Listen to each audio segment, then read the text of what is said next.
Shalom sahabat lensa kita, berjumpa lagi dengan saya Echa di podcast Lensa Kita. Nah, masih dalam tema seputar perdamaian ya di bulan ini, tema utama podcast Lensa Kita. Kemarin di minggu lalu kita sudah belajar bagaimana sharing-sharing bareng tentang berdamai dengan keluarga. Lalu di minggu sebelumnya kita sudah sharing juga tentang berdamai dengan diri sendiri. Dan di minggu kali ini kita akan sharing tentang bagaimana cara kita berdamai dengan pasangan kita. Pasangan ini kita nggak kerucutkan antara pasangan yang sudah menikah aja, tapi juga pasangan yang sebelum menikah gitu. Nah, langsung saja kita sambut, udah ada 2 bintang tamu kita di studio kali ini. Ada Mas Wit dan juga Kak Rotua. Halo.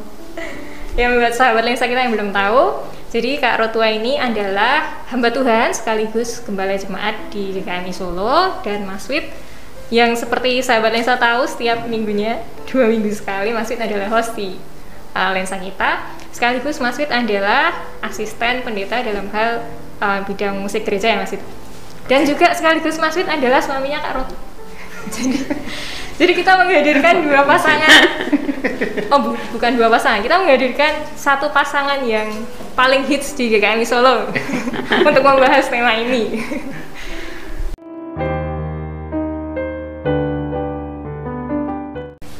Gimana kabarnya Mas Wit, Kak Ruth? Puji Tuhan baik. Puji Tuhan baik. Dan semoga sebelum datang ke studio ini kondisinya di rumah baik-baik aja. Sangat baik. Saya tuh jadi bingung kenapa dikira tema berdamai dengan pasangan justru kami yang dipanggil gitu ya. Oh gitu. Kenapa Mas Wit? Ya pikirnya sih apakah kami memang pasangan yang selalu konflik gitu. Pasangan yang selalu berantem. Nah, kenyataannya apakah seperti itu? Oh ya, kadang-kadang ada juga sih. Loh, justru itu Mas Wit, kami menghadirkan Mas Wit dan Kak Ruth untuk membahas tentang hal ini gitu. Setuju. Nah, kalau kita bicara soal konflik antar pasangan ya, Mas Wit, Kak Ruth, itu pasti sebelum menikah kan kita juga mengalami itu tuh, konflik itu. Konflik ini bisa didasari sumbernya itu bisa dari perbedaan budaya, seperti yang kelihatan banget dari Mas Wit dan Kak Ruth ini, ada perbedaan budaya latar belakangnya. Juga itu mempengaruhi pola pikir dalam berperilaku, terus juga pengambilan keputusan misalnya seperti itu, dalam memandang masa depan misalnya. Cita-citanya kan pasti juga akan berbeda. Nah, bisa di-sharekan nggak ke sahabat lensa kita perbedaan apa saja sih yang Mas Wit dan Kak Ruth alami sebelum menikah mungkin, atau selama menikah gitu? Siapa dulu yang jawab ini? Om Bimpa. Nah, ini nanti bisa sumber konflik juga ini, rebutan siapa yang dijawab. Siapa dulu yang bersedia? Oke, saya dulu ya. Ya, dulu boleh. Ya pertama memang kami berdua berbeda, jenis kelamin juga berbeda. Oh, iya. Ya perempuan, saya laki-laki, secara psikologis juga pasti banyak perbedaan ya antara perempuan dengan laki-laki. Perempuan lebih banyak main perasaan katanya gitu ya, laki-laki lebih banyak ke logika katanya, dan memang benar ya sih. Nah itu juga menjadi salah satu sumber konflik kalau nggak dikelola dengan baik. Yang kedua, kami juga berbeda secara suku gitu ya. Saya ini wong Jawa, nah istri saya ini Halak Batak, Buru Sinaga gitu ya. Jadi dari situ saja sudah banyak perbedaan-perbedaan yang terjadi, pola pikir, terus kebiasaan. Nah belum lagi dari masa lalu, artinya latar belakang keluarga itu pasti adalah perbedaan-perbedaan itu. Dari Kak Ruth? Ya, sepertinya udah dijawab ya, semua udah lengkap ya. Siapa tahu mau ada tambahan. Iya, cukup segitu. Oke, berarti pertanyaan buat Kak Ruth nih. Pertanyaan selanjutnya Kak Ruth.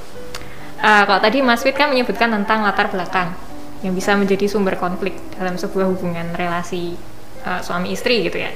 Kalau dari Kak Ruth, ada nggak hal lain selain latar belakang yang bisa menyebabkan sumber konflik itu, terutama di dalam rumah tangga misalnya, karena sekarang sudah menikah gitu? Iya, kalau berbicara tentang latar belakang sebenarnya udah mencakup luas ya.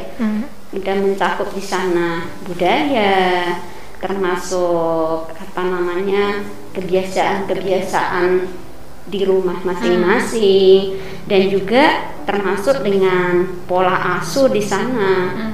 Itu kan bagian dari latar belakangnya dia, termasuk secara pengalaman spiritual, pendidikan dan lain sebagainya. Itu bagian dari latar belakang seseorang begitu ya. Ya memang dalam menjalin relasi itu kan selalu ada perbedaan. Dan kalau perbedaan itu tidak dikelola, pasti kita akan konflik, kita akan sering ada selisih paham, bahkan mungkin bisa bertengkar juga ya. Nah memang apalagi kalau kita latar belakang budaya yang berbeda, itu tentunya perjuangannya akan lebih berat di dalam mengarungi kehidupan untuk bersama dalam ikatan suami istri gitu. Saya boleh menambahkan ya. Silahkan. Nah itu juga tentang konsep, kita kan sudah menikah, jadi kadang kita itu masing-masing itu punya konsep ketika nanti saya menikah itu begini. Nah itu kadang konsep itu ketika kemudian pada akhirnya ketemu dengan realitas setelah menikah dan nggak sama dengan apa yang kita pikiran. Nah itu kan juga jadi sumber konflik, terutama konflik dengan perasaan diri sendiri. Misalnya ini contohnya waktu kami awal-awal menikah dulu. Nah pernah tuh dia itu di kamar mandi kan nangis sambil nyuci itu nangis. Nah saya nggak, ya santai aja, saya nonton TV kan, nonton TV kok dia itu nyucinya tuh semakin keras, brok sambil nangis. Saya pikir oh ya wes berarti dia sedang tidak mau diganggu gitu. Nah akhirnya dia nangis, terus dia menemuin saya, kamu kebangetan begini kan gitu. Nah ada apa emangnya dengan aku gitu kan nggak ada masalah apa-apa. Nah pengennya dia itu ketika dia mengerjakan sesuatu ya dibantuin berdua gitu. Nah konsep saya, nah kalau saya nggak dimintain tolong berarti dia mau mengerjakan sendiri. Jangan-jangan kalau saya bantu nanti saya malah ngerepoti kan gitu. Nah itu contoh apa namanya kecil yang terjadi. Terus itu tadi tentang konsep bahwa mungkin kita memikirkan nanti kalau saya menikah itu apa-apa kan dilayani, apa-apa kan dikerjakan oleh pasangan kita. Itu mungkin terjadi sehingga ketika gilirannya sampai di realitanya kok nggak seperti itu. Nah akhirnya pertama konflik dengan dirinya sendiri, perasaannya sendiri, terus konflik dengan pasangannya. Lalu yang kedua tentang perbedaan budaya itu juga sangat terasa sekali. Nah di budaya dia dan budaya saya kan berbeda. Di budaya dia itu kan langsung das-des terus terang gitu ya. Kalau enggak ya enggak, kalau iya ya iya. Nah sementara di budaya saya itu kadang pengennya iya tapi ngomongnya enggak lah tapi dalam hati iya gitu. Nah itu kan nggak ketemu gitu. Itu contoh simpelnya aja sih. Nah Mas Wid, dari beberapa contoh pengalaman yang sudah dipaparkan sama Mas Wid tadi, cara menyelesaikan masalah yang Mas Wid hadapi dan Kak Ruth hadapi dalam rumah tangga itu seperti apa contohnya? Siapa yang jawab ini? Mungkin Kak Ruth tadi nyuci sambil nangis kan, karena Mas Wid nggak tahu gitu sebenarnya Kak Ruth butuh bantuan. Nah solusinya apa Kak Ruth setelah kejadian itu berlangsung? Apakah ada mungkin dikomunikasikan, aku tuh sebenarnya pengen dibantu, terus habis itu di kemudian hari akhirnya Mas Wid ngerti kalau sebenarnya maunya Kak Ruth tuh kayak gini, atau seperti apa penyelesaiannya?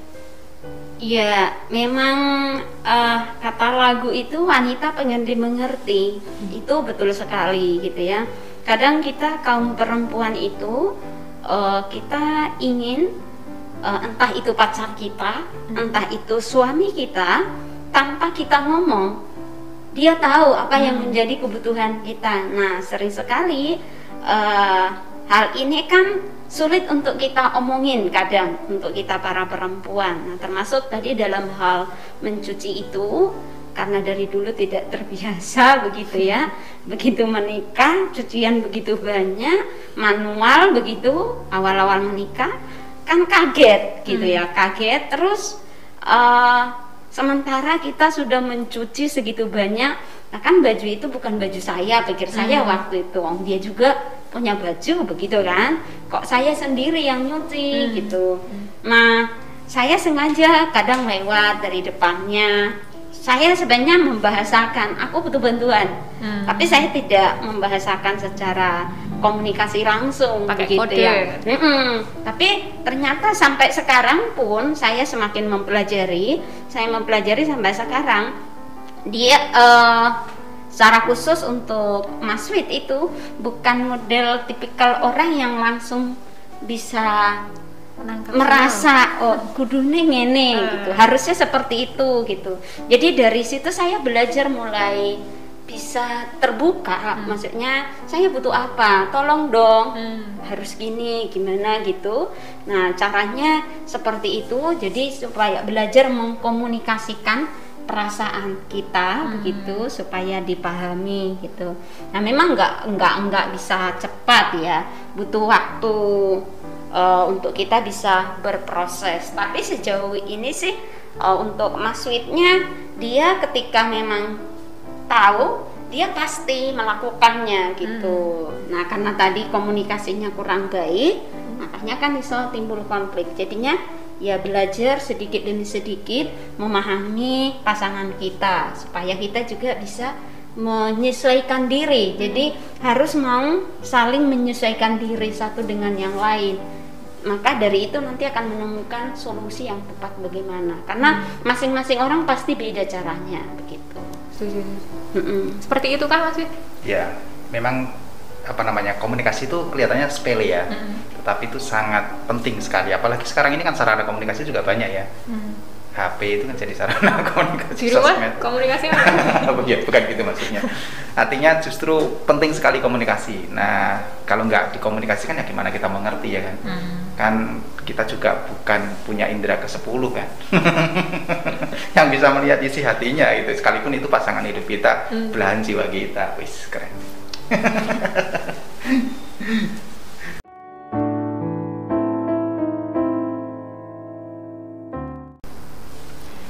Nah, sahabat lensa kita, dalam episode kali ini ayat yang menjadi dasar adalah dari Efesus 5 ayat 22 sampai 25. Saya akan bacakan. Hai istri, tunduklah kepada suamimu seperti kepada Tuhan, karena suami adalah kepala istri sama seperti Kristus adalah kepala jemaat. Dialah yang menyelamatkan tubuh.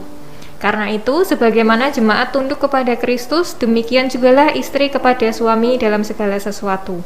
Hai suami, kasihilah istrimu sebagaimana Kristus telah mengasihi jemaat dan telah menyerahkan dirinya baginya. Oke, sekarang aku mau lontarkan pertanyaan ini ke Kak Ruth dulu. Berdasarkan ayat ini Kak Ruth, yang hai istri, tunduklah kepada suamimu dan lain sebagainya. Tanggapan hati Kak Ruth tentang ayat ini tuh seperti apa? Karena kalau kita membaca secara tanpa melihat konteks gitu ya, kita membaca secara gamblang, kita nggak tahu bagaimana teologi di balik ayat ini, itu mungkin akan menimbulkan pro kontra. Nah, mungkin bisa kita mau dengarkan bagaimana pendapatnya Kak Ruth dan juga Mas Wit nanti itu tentang ayat ini dari sisi masing-masing, dari sisi istri dan juga dari sisi suami, dan secara kontekstual di kehidupan sekarang dan juga di kehidupan rumah tangga masing-masing. Silakan ya. Ya, saya akan meresponnya tentang bagaimana tunduk. Iya, ketika kita membaca ayat ini menarik sekali karena ketundukan kita kepada suami itu dikatakan seperti kita tunduk kepada Kristus. Gitu. Jadi, mengapa demikian? Memang Kristus adalah kepala dari jemaat. Jadi, Kristus adalah pemimpin. Dia yang harus diikuti oleh seluruh jemaat. Nah, digambarkan suami itu juga adalah sebagai pemimpin di dalam sebuah keluarga. Kita katakan kepala keluarga, dan itu artinya istri pun berada di bawah otoritas suami begitu. Nah, tapi di sini juga digarisbawahi bahwa ketundukan kita itu seperti kepada Kristus. Itu artinya tunduk seorang istri kepada suami bukan tunduk secara membabi buta. Jadi kita harus bisa memilih kapan kita tunduk, kapan tidak. Selama itu masih sesuai dengan firman Tuhan, maka istri tunduk kepada suami. Tetapi ketika itu bertentangan dengan firman Tuhan, meskipun suami berkata seperti itu kepada kita tidak wajib melakukannya. Karena kita tahu bahwa Tuhan itu lebih tinggi otoritasnya dibanding siapapun, termasuk suami. Maka kita harus lebih tunduk kepada Tuhan ketimbang kepada suami. Hanya saja selama suami di dalam kebenaran, maka kita tunduk. Ketika itu tidak bertentangan dengan firman Tuhan, kita tunduk apapun posisi kita. Nah, memang di dalam prakteknya tidak mudah. Tidak mudah untuk tunduk kepada suami. secara khusus misalkan Kak Ruth itu sampai sekarang terus belajar untuk bisa tunduk, karena tunduk itu sebenarnya di sana ada juga sikap menghormati, menghargai, menempatkan suami sesuai dengan posisinya. Jadi dimanapun, maka kita harus bisa menempatkan suami pada posisi yang sesungguhnya gitu. Nah, misalkan Kak Ruth nih, Kak Ruth di satu sisi sebagai gembala jemaat, sebagai pemimpin gereja. Tapi di sisi yang lain, Kak Ruth itu sebagai seorang istri, sebagai seorang perempuan, ibu rumah tangga juga gitu. Jadi ketika saya dan suami berada di dalam satu ruang, karena kami kan sering bersama, suami kan pelayanan, saya juga pelayanan, dan berada di ruang yang sangat sering sekali gitu kan. Mungkin waktu kita berdua itu 80% mungkin berdua ya, dimana ya ke kunjungan ke jemaat ya berdua, makan ya berdua, kemana berdua. Bahkan kalau kita pergi salah satu tidak hadir, pasti ditanya orang, "Lo kemana?" gitu ya. Kalau enggak berdua malah aneh gitu kan. Paket komplit. Paket komplit gitu ya. Jadinya saya harus terus belajar bagaimana bersikap. Di satu sisi saya sebagai pemimpin, tapi di sisi yang lain saya harus bisa menempatkan suami saya pada posisi yang sesungguhnya. Saya tidak merendahkan dia. Dan pernah itu satu kejadian, saya tidak paham. Ketika kita ngumpul bersama begitu, nah saya ngomong apa, saya lupa kata itu. Ada kata bahasa Jawa waktu itu, saya ingat betul itu kisah itu. Terus dia waktu itu diam saja karena kami banyak orang di situ. Nah saya ngomong kata itu kepada suami saya. Saya lupa kata itu apa karena bahasa Jawa. Satu kata yang jelas. Ya ada deh. Nah waktu itu ketika pulang baru dia ngomong, gitu ya. Tahu nggak kamu? Ketika kamu ngomong itu, saya itu jatuh. Jadi seolah-olah saya itu posisinya kurang dihargai, gitu kan? Lah kenapa? Kata itu tahu artinya apa, gitu kan? Dia menjelaskan. Nah dari situ saya belajar sampai sekarang gimana caranya bisa memposisikan diri dengan tepat, baik sebagai seorang gembala jemaat maupun sebagai seorang istri, seorang ibu rumah tangga tanpa menyalahi. Nah, tidak mudah, apalagi kalau kita perempuan. Nah, tidak tahu nanti para pemirsa kita ya, sahabat lensa kita yang biasa memimpin, pasti untuk tunduk itu sangat susah. Karena kita harus merendahkan hati. Itu kan, kita harus mengendalikan diri kita. Kita harus melawan ego kita supaya kita bisa bersikap memang benar, menghormati suami kita seperti apapun adanya dia. Kita menghargai dan kita tetap mengikuti aturan yang ada. Dia sebagai kepala keluarga, maka kita harus bisa mengikuti apa yang menjadi keputusan kepala keluarga selama itu benar tentunya gitu. Jadi ya sampai sekarang itu terus belajar, dan Kak Ruth juga yakin sampai seterusnya pasti belajar untuk betul-betul tunduk terhadap suami, karena itu tadi Kak Ruth bilang di sana ada menghargai, di sana ada menghormati, di sana kita bisa menempatkan pasangan kita sebagaimana mestinya, dan di sana ada kasih sayang tentunya begitu deh Ca. Jadi tunduk itu enggak semerta-merta tunduk gitu ya, tapi ada hal yang lain yang kayak Kak Ruth sebutin tadi ya. Iya, kita tidak boleh tunduk dalam arti tunduk membabi buta gitu ya. Tidak, kita harus tunduk dalam hikmat Tuhan. Gitu. Nah, dari sisi suami sekarang Mas Wid. Kasihlah istrimu sebagaimana Kristus telah mengasihi jemaat.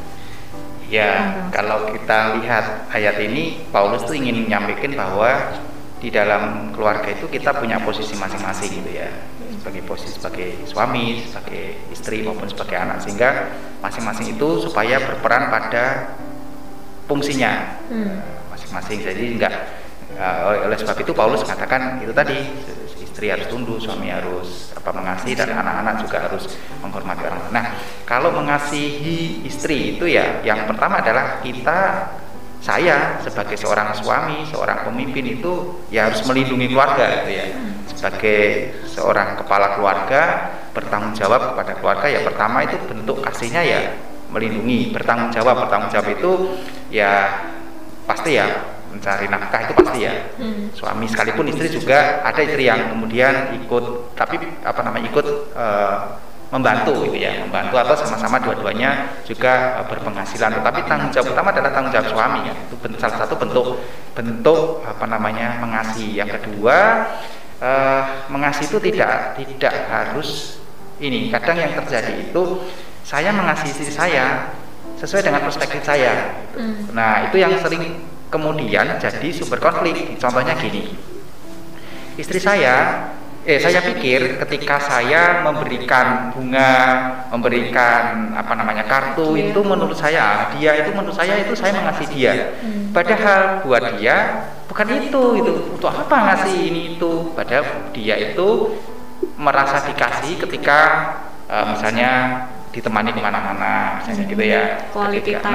Ketika dia cerita ngalor hidur, terus kemudian saya mendengarkan, itu merasa dikasihi. Nah, kadang-kadang itu yang menjadi sumber konflik. Saya itu sudah mengasihi kamu gitu. Nah, padahal pasti yang kita berikan itu bukan kebutuhan dia.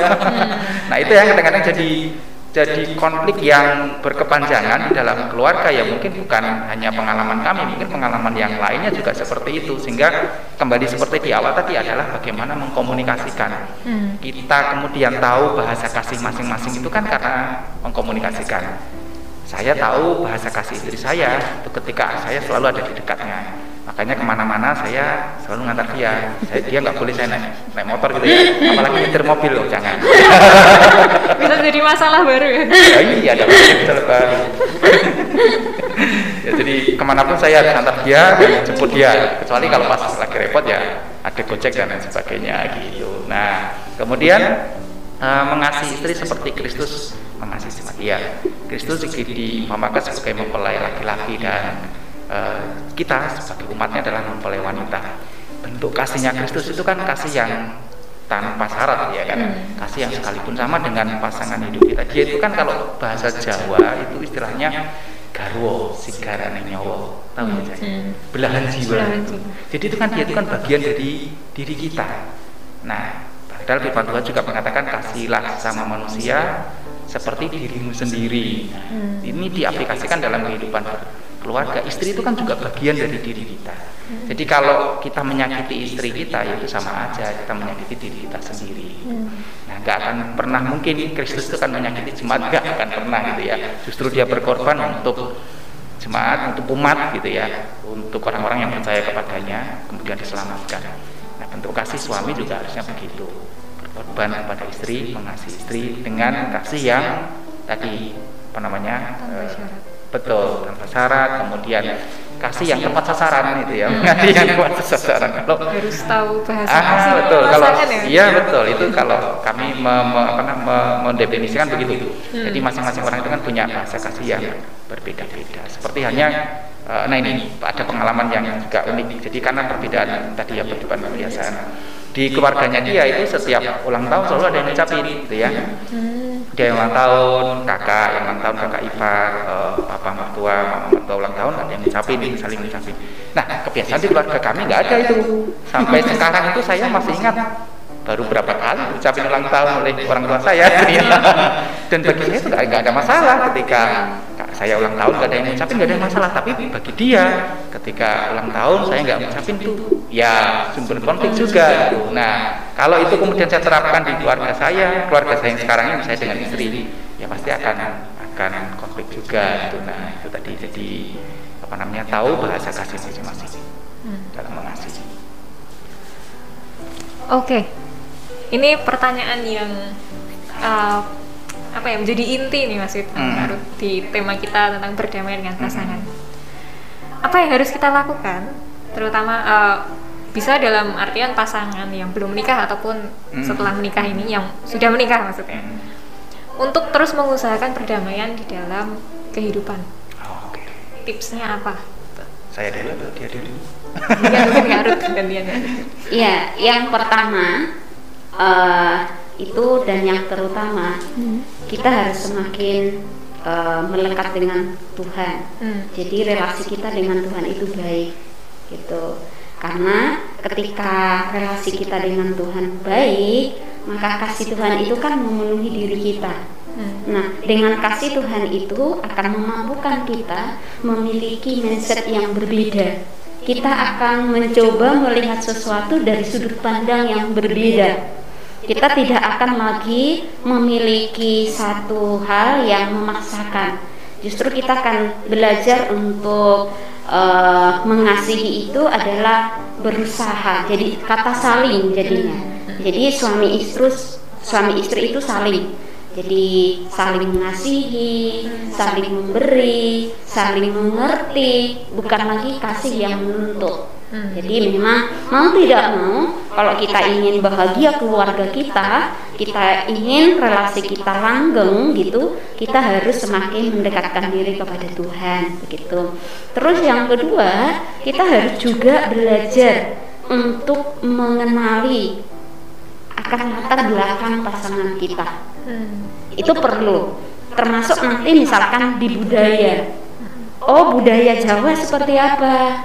Budaya Batak seperti apa, sehingga kita bisa menemukan cara yang terbaik untuk bisa mengkomunikasikan sesuatu hal begitu. Dan juga ketika misalkan tadi Mas Wid bilang, ketika Mas Wid tidak mengucapkan selamat ulang tahun misalkan, saya tidak apa-apa. Bahkan pernah itu ulang tahun pernikahan bukan? Iya, ulang tahun pernikahan toh De Eca. Jadi ya begini sahabat lensa kita ya kisahnya. Jadi waktu itu kami merayakan ulang tahun pernikahan. Saya lupa tahun berapa begitu.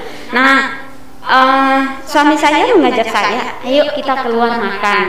Wah, hati saya berbunga-bunga dan sudah membayangkan sesuatu yang wah, gitu kan? Akan ada tempat yang berbeda, mungkin agak lebih keren, lebih romantis, gitu kan? Sesuatu menu yang tidak biasa kita pesan, mungkin itu bayangannya Kak Ruth. Nah, naik motor begitu kita terus kok putar ke kanan, gitu. Saya bertanya, itu mana? Tenang aja, ada deh, gitu kan. Oh, semakin saya itu kan yakin ini akan spesial gitu. Tapi kok semakin lama, kok rasanya saya hafal jalan ini, gitu kan? Kok hafal saya jalan ini? Tapi ya enggak apa-apa lah, masa kok udah berpikiran negatif dulu gitu kan, perasaan kabur. Akhirnya tenang tuh De Eca. Begitu sampai di tempat makan itu saya langsung kaget, diam 1000 bahasa. Rasanya makanan itu nggak tahu ya, mungkin nggak rasa apa-apa kali ya. Ternyata dibawa ke tempat yang biasa, yang menu yang biasa, nggak ada sesuatu yang spesial gitu. Rasanya saya waktu itu kecewa sekali. Sampai pulang saya diam gitu ya. Wajah saya sudah berubah gitu, dan dia belum tahu gitu. Baru setelah sampai di rumah saya menyampaikan unek-unek saya gitu. Nah, akhirnya dia bilang, loh, kamu kan nggak ngomong. Seandainya ngomong kan kita ke sana, ke tempat yang pengen berbeda lah. Saya pikirnya mungkin surprise gitu ya. Nah, jadi dari situ, oh iya, saya harus semakin belajar, semakin membuka hati dan pikiran melihat pasangan kita gitu, dan terbuka untuk saling saling membenahi. Jadi suami bilang harusnya gini, saya juga lihat suami saya kurang begini, maka kita komunikasi gitu. Jadi nanti semakin hari kita semakin memahami. Dan ada satu tips juga, ya mungkin dengan suami itu atau suami istri tidak usah bersikap terlalu formal ya. Formal gimana? Jadi mungkin kan ada suami istri kayaknya kalau ngomong gitu ya, kayaknya terlalu kayak kaku gitu ya. Nah, kalau saya dengan suami saya malah seperti sahabat. Jadi seperti sahabat, karena di pastor kan kami berdua ya. Jadi ya teman bermain, teman curhat, teman semuanya ya cuma masih. Nah, jadi kedekatan relasi itu membuat kita semakin mengenal satu dengan yang lain, dan tentunya rasa cinta akan semakin tumbuh.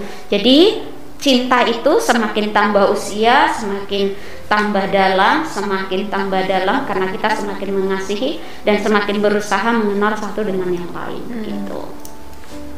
Mantap. Dari Mas Wid? Ya, dari saya tadi tipsnya adalah saling percaya, percaya kepada pasangan, dan yang kedua dapat dipercaya.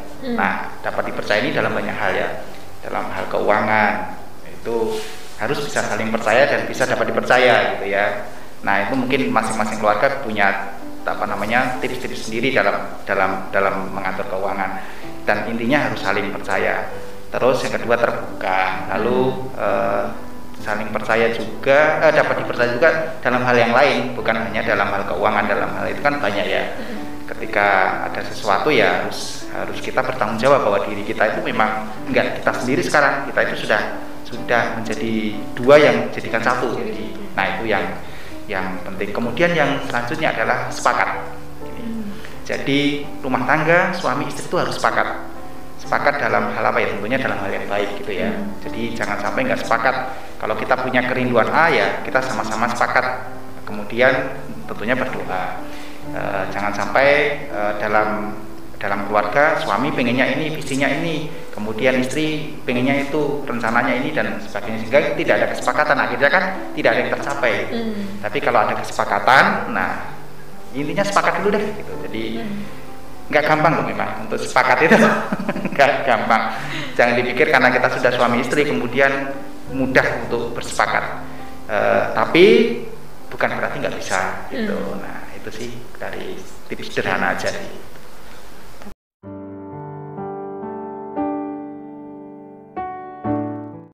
Oke, terima kasih buat Mas Wid, terima kasih buat Kak Ron atas kesediaannya untuk menumpahkan segala satunya di meja ini. Akhirnya kita tahu, guys. Ternyata selama ini enggak. Ya, kiranya itu sharing-sharingnya bisa menjadi berkat buat sahabat lensa kita semua. Lupa aku. Oke, sahabat lensa kita semua, mulai dari lensa. Terima kasih juga untuk sahabat lensa kita atas kesetiaannya mendengarkan maupun menonton dari awal sampai akhir. Tetap patuhi protokol kesehatan ya, sayangi diri sendiri, sayangi keluarga kita, saudara kita, dan orang-orang di sekitar kita. Tetap ikuti terus podcast lensa kita yang akan tayang setiap minggunya di hari Jumat di channel YouTube GKMI Solo maupun Spotify lensa kita.